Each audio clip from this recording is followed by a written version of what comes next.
আজকে যে ঐতিহাসিক গণসংবর্ধনা অনুষ্ঠিত হচ্ছে, সেটা বাংলাদেশের ইতিহাসে সর্ববৃহৎ গণসংবর্ধনা অনুষ্ঠিত হতে যাচ্ছে।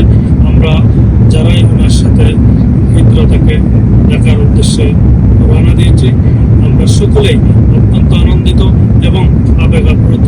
আমরা দীর্ঘদিন পরে আমাদের প্রিয় নেতাকে নিয়ে আমরা বাংলাদেশে স্বদেশ প্রত্যাবর্তন করতে যাচ্ছি।